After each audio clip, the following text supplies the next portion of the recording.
say to you, right, I've heard about this Facebook thing, we need a Facebook page, and you're kind of like, why do you need a Facebook page? What are you going to say on this Facebook page? And I was just laughing with a friend recently because we saw Horlicks have got their own, I think, Twitter feed, and I was just kind of thinking, well, what's Horlicks going to say to me on this Twitter feed? So my point here is choose your modes of communication wisely. Does it fit with your brand? Are the people you're trying to target using Twitter?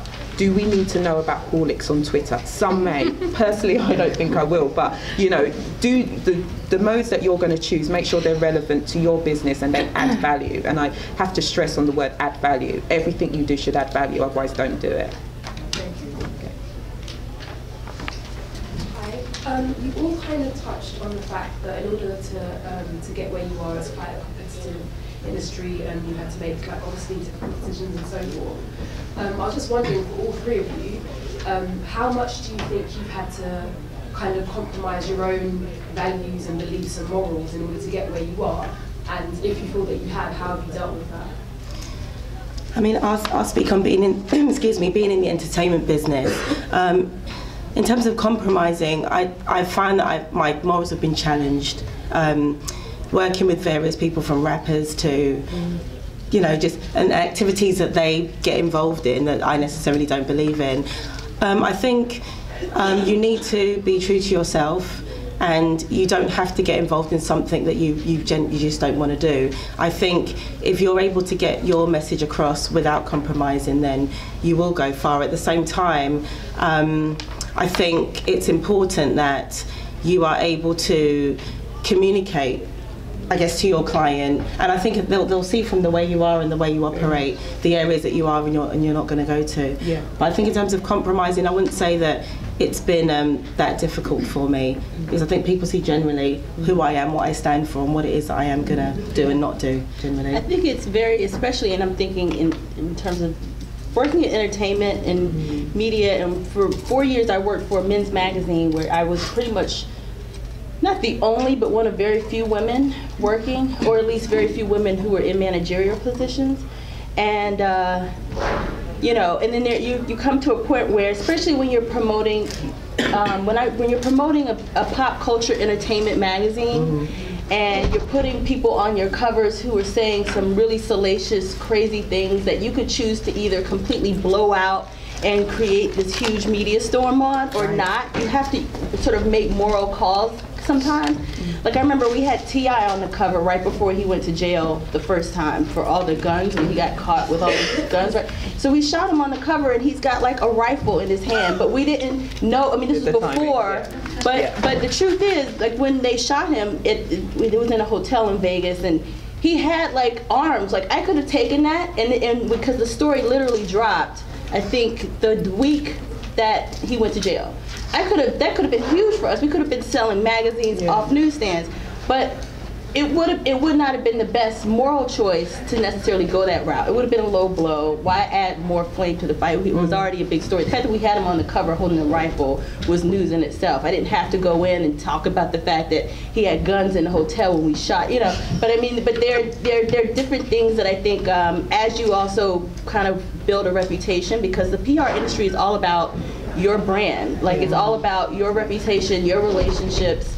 And I don't think I would have been able to start my own company had I not had a solid, I left working for corporations and was able to live and have a pretty decent living just based on my own personal brand, based on the relationships that I had built throughout my career.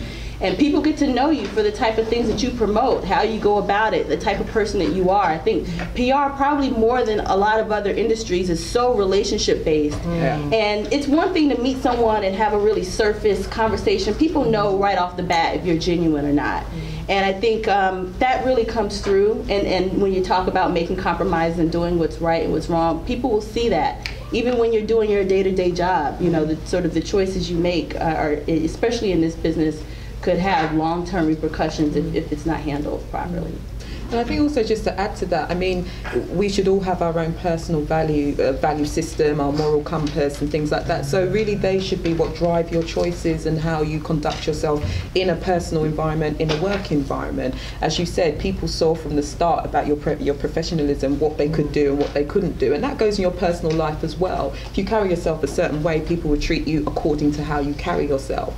So it's just about learning about yourself and just knowing what you're happy with. And I think from my experience working in political environments, I mean, I'm glad that I didn't work for a political party that necessarily I didn't support, because a lot of the things I wouldn't have felt good about, because my role there is to amplify the messages and make sure the messages hit home. But if they didn't ring true to me, I'm not going to do that. That's me. That doesn't mean someone else won't do that. And I always try and live my life in a way that if I really don't want to do something, I have options and choices. And that's just referring back to the point about you don't just have to do a communications degree, you don't just have to do journalism. Do something that's going to give you a wide range of choices, because if push comes to shove, you can do what you need to do and you have the qualifications to do so. So just keep it optional, keep it varied, make sure that you're always up to speed with the current trends and things like that. And you can do that by keeping up to date with PR Week and Marketing Week. What are the brands that are doing well? What are the kind of campaigns that have really done successfully? Do you know anyone in this company? If you don't, do you know other people who may? Can you get introduced to someone there?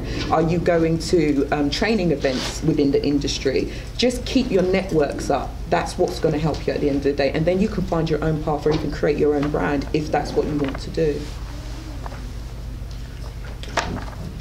Go. This lady, then to you. Okay, go for it. I suppose following on from that. Oh, sorry. I was actually looking at that lady there, but we'll go with you first and then we'll to you. Okay. Following on from what you've just been saying, given today's climate in terms of new media, what are some of the very basic things that you should have as a marketing package for any kind of company? Because we're all here, we're all different ideas and plans about what we do. What are some of the basic things that you would expect to see as part of a marketing plan for any company? Well, I guess I always think it is related to what you're selling. Who are you? What is your brand? Just lending back to that Horlicks point, it may work for some brands that need to be in that space and it may not work for yours. I do think the very basics is basically a plan, a marketing plan, which leads off from your business plan. Marketing plans should always come off of a business plan, so whatever you're marketing is reaching your business goals. A PR plan then comes off of your marketing plan. Those things have to be in place before, I don't think the right way is to kind of start a company up today and then be like, right, so I'm going to get a Twitter feed and I'm going to start promoting the company. Yeah, but what are you promoting? How much do you want to sell within the first 6 months? And these are all linked into your sort of business plan. So I'd say the first thing is make sure your business plan's sorted, your marketing plan should then lend itself to your goals, and then the PR plan would be what amplifies and how you communicate those marketing plans and your business goals and things like that. From my perspective, that's what you definitely should have in place. Are you asking more specifically though on when you mention new media and online? That's as well. Because I definitely think that any solid organization needs to have a website. I mean, first things first. Just a website that says, who you are, what you're about, who you're targeting, and depending on what the business is, obviously. And because it's sort of frustrating when if it's a solid business, then I think that's a huge piece to get people to want to come and.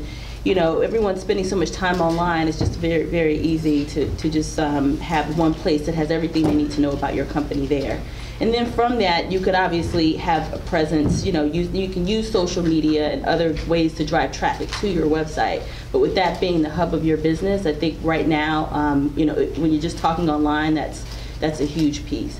And like Simone said, I mean, Twitter, Facebook, and there's Twitter, there's LinkedIn. I mean, there are tons of other social media sites that you could use, but figure out how they would make a difference to your business. And I don't think that everyone belongs on these sites either, that they necessarily have to have a page, but if you do, I think it's a lot more than just typing or sending out information about your company. It's always ways to figure out what that's going to mean to your target audience or your core consumer, to make it part of their day-to-day. Because I don't know, I may be wrong, but I'm totally intrigued. I think our whole lifestyle is changing right now, right before our eyes. We're seeing something that I don't think our parents have seen. I mean, the internet is totally changing the game. It's changing the way that we communicate across the board.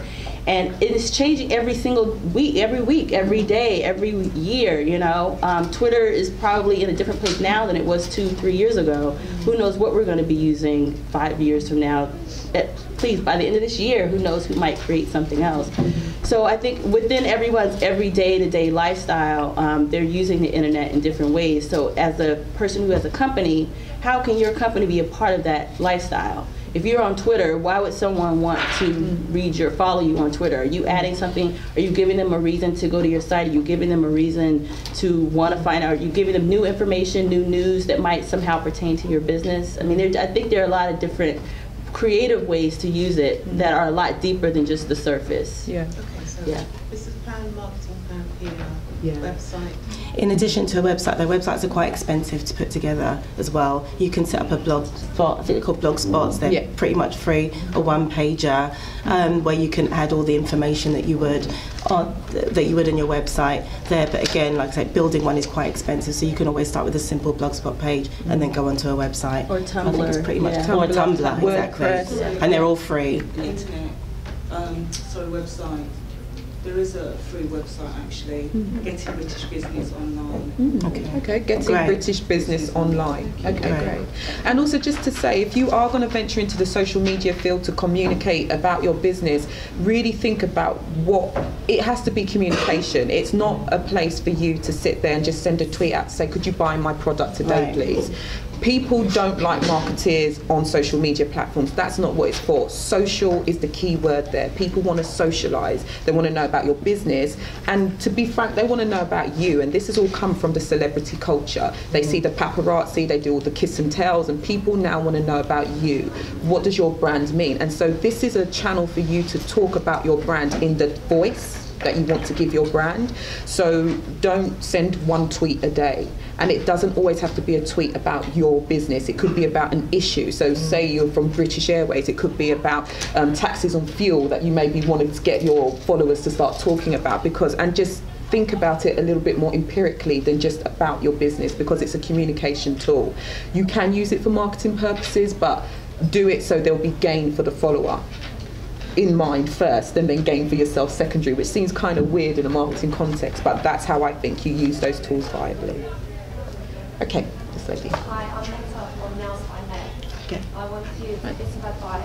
I recently started up my business, and one of my goals for this year is to start doing nails of people who are quite high profile, people in the music industry, doing nails for video shoots and magazines. What advice would you offer me to get in touch with the correct people and not have my emails or my messages ignored? I think what you should do initially is find out who you want to get it to. So if it's celebrities, people in the music industry, etc., find out who represents these people. So for example, entertainment PR firms, brand PR firms. Put together a very brief resume, something that's quite punchy, shows exactly what you do, lots of illustrations, because one thing, especially I find, is when you receive something that's quite bulky and very wordy, you kind of put it in your file of things to look at later and you never see it, which is probably why you won't get a response straight away. But find out also the right person at that agency to send it to. Contact, I would also send it to outside of stylists, I suppose. I mean, magazines as well. Yeah, stylists, magazines, record labels.